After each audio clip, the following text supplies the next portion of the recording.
Naquele tempo, Jesus foi para o outro lado do mar da Galileia, também chamado de Tiberíades.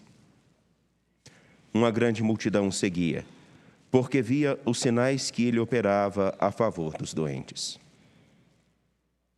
Jesus subiu ao monte e sentou-se aí com seus discípulos. Estava próxima a Páscoa, a festa dos judeus.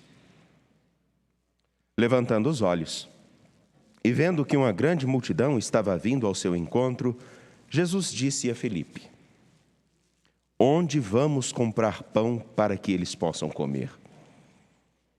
Disse isso para pô-lo à prova, pois ele mesmo sabia muito bem o que ia fazer. Filipe respondeu: "Nem 200 moedas de prata bastariam para dar um pedaço de pão a cada um." Um dos discípulos, André, o irmão de Simão Pedro, disse: "Está aqui um menino com 5 pães de cevada e 2 peixes. Mas o que é isso para tanta gente?" Jesus disse: "Fazei sentar as pessoas." Havia muita relva naquele lugar, e lá se sentaram aproximadamente 5.000 homens. Jesus tomou os pães, deu graças, distribuiu-os aos que estavam sentados, tanto quanto queriam, e fez o mesmo com os peixes. Quando todos ficaram satisfeitos, Jesus disse aos discípulos: "Recolhei os pedaços que sobraram para que nada se perca."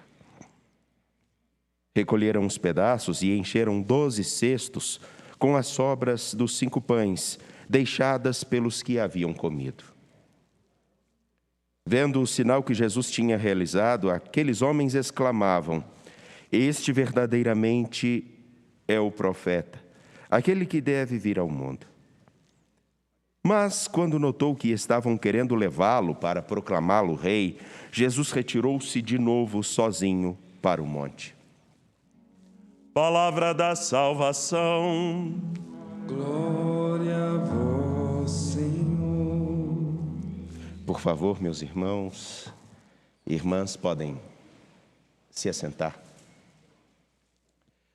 Vocês que aqui estão no Santuário Basílica, no Alto da Serra da Piedade, você que nos acompanha pela Rede Minas, pela TV Horizonte, pela Rádio América e também pelo nosso canal no YouTube, Uma em Piedade.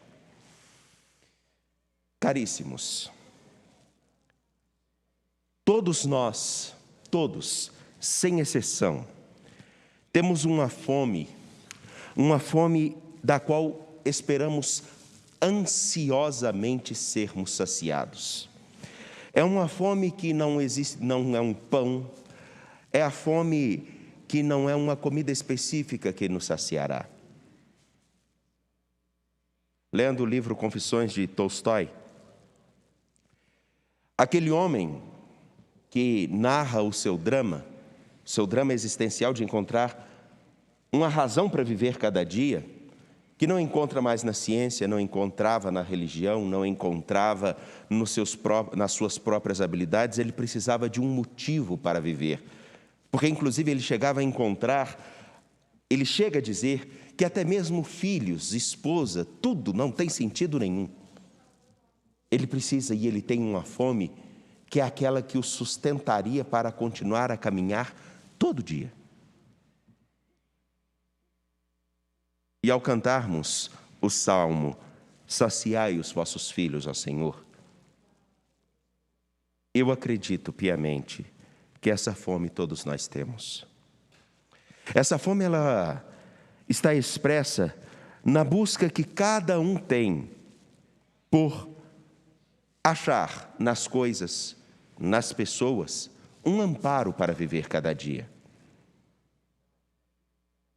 Entretanto, nós sabemos muito bem que nenhuma pessoa, nenhuma coisa em específico, consegue tapar aquele buraco, aquele vazio que a gente tem aqui. Sabe aquela coisa que a gente precisa encontrar todo dia um motivo de novo para caminhar de novo, para passar de novo por todo o caminho rotineiro de levantar-se, escovar os dentes e sair para a labuta, voltar para casa e encontrar a casa, ainda que com dias diferentes, com as mesmas circunstâncias que a gente sempre encontra. Aquela razão. Isso a gente dá o nome de sentido. Um motivo para viver.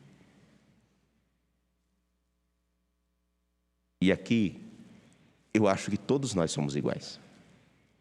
Porque todos nós precisamos encontrar algo que sacia isso. A primeira leitura tirada do livro dos Reis apresenta Eliseu, que pega os pães para alimentar um povo que tem fome.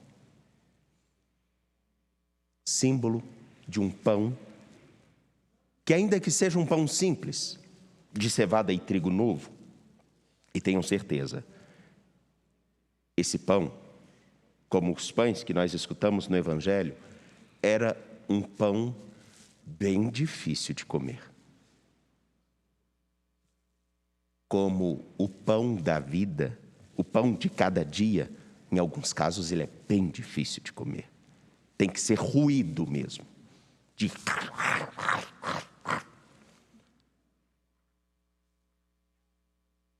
Eliseu pega os pães que seriam apresentados no templo e dá a todos, símbolo de que aquilo que nós todos, aquilo que nós temos, que pode ser muito pequeno e algumas vezes até para muitos insosso, duro, difícil, é o que alimenta.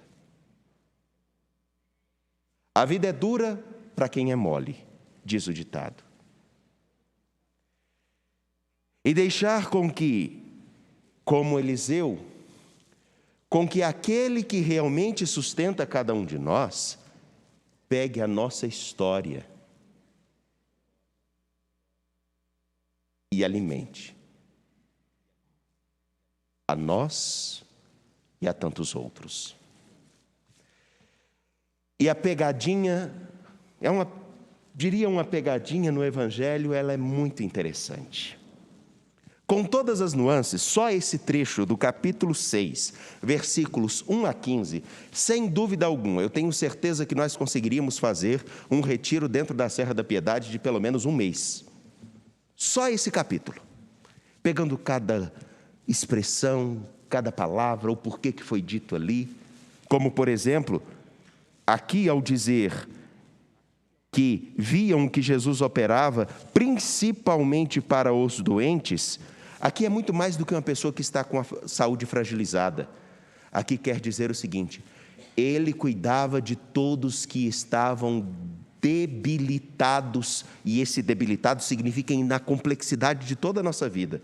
Podemos estar debilitados afetivamente, podemos estar debilitados fisicamente, podemos estar debilitados socialmente. É engraçado, né? Nunca nós pensamos que uma doença como a Covid, como já sinalizado inclusive pelo nosso arcebispo, ela é reflexo de outras tantas doenças. Mas não é esse o ponto que eu gostaria de partilhar com vocês, é justamente esse. Jesus pergunta para Felipe: como nós vamos alimentar toda essa gente? É uma pegadinha, porque o próprio Evangelho de São João vai dizer: Jesus sabia o que iria fazer. É para ver até que ponto, não só Felipe, mas os discípulos estavam conscientes do grande mistério do qual participavam, no qual, como um garoto, que é símbolo de uma pessoa completamente débil de debilidade, porque depende de tudo e de todos, tinha 5 pães e 2 peixes, 5 pães de cevada que eram insossos e difíceis, e 2 peixinhos para alimentar tanta gente, para saber até que ponto eles realmente sabiam quem é aquele que nos sacia? E ele fala: nem o trabalho de meio ano, nem o salário de meio ano conseguiria alimentar tanta gente. Para dar um pedaço de pão para cada um? Então André dá uma outra resposta. Tem um frágil com 5 pães e 2 peixes aqui. Mas o que é isso para tanta gente? E aí está o ponto que eu queria chegar com vocês. Todos nós temos a fome de um sentido e de um motivo para viver cada dia. Todos nós carregamos um pão, que é a nossa própria história, que em alguns casos pode ser duro e insosso e dos pobres. Sempre pode ser o sinal de uma pobreza diante de tantas necessidades do nosso tempo. Diante das necessidades daqueles com quem nós convivemos e de nós mesmos.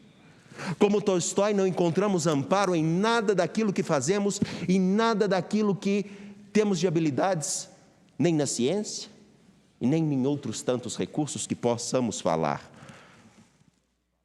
Mas aí está uma necessidade importante. Porque Jesus, ao pegar este pão, a primeira coisa que ele faz, ele pega o pão, toma com suas mãos esse pão, como ele pega cada um de nós, nos toma pela mão. A nossa história é tomada por ele pelas suas mãos, e ele rende graças ao Pai. Símbolo daquilo que também nós precisamos aprender a fazer. Render graças não é simplesmente dizer obrigado, Senhor. Não, é de reconhecer o seguinte: ainda que seja o pão da pobreza, ainda que seja o pão da fragilidade, ainda que seja o pão da minha debilidade, eu coloco em suas mãos, porque na verdade eu sei que o único que é capaz de transformar aquilo que muitos consideram pouco em alimento para tantos é o Senhor. Por isso eu coloco a minha mão, a minha vida em suas mãos. Sou teu. Render graça significa que, ainda que todas as nossas habilidades sejam inúmeras, tudo e todos dependem daquele que realmente faz com que nós encontremos um motivo para passar as 24 horas, que podem ser lindas ou tortuosas, dependendo simplesmente do que está sendo cultivado dentro de nós. Como diz São Paulo aos Efésios: aplicai-vos em guardar a unidade do Espírito pelo vínculo da paz, não por vossos méritos, pegando todo o contexto, mas pelos méritos daquele que vos fez participar de sua vida. Ele que fez de todos nós um só corpo, um só Espírito, como também fez com que todos nós pudéssemos participar de uma única esperança em sua vida, Jesus Cristo.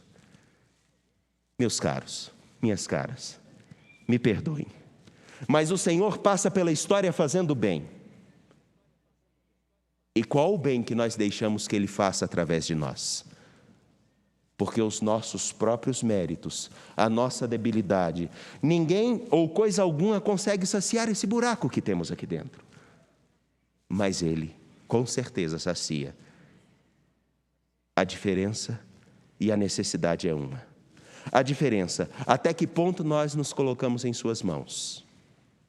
E a necessidade, saber-nos dependentes em tudo desse que nos sustenta e nos dá sempre a oportunidade de um novo dia, de novas horas, de novas perspectivas, que dependem simplesmente de uma coisa: do que nós deixamos com que Ele mude dentro de nós.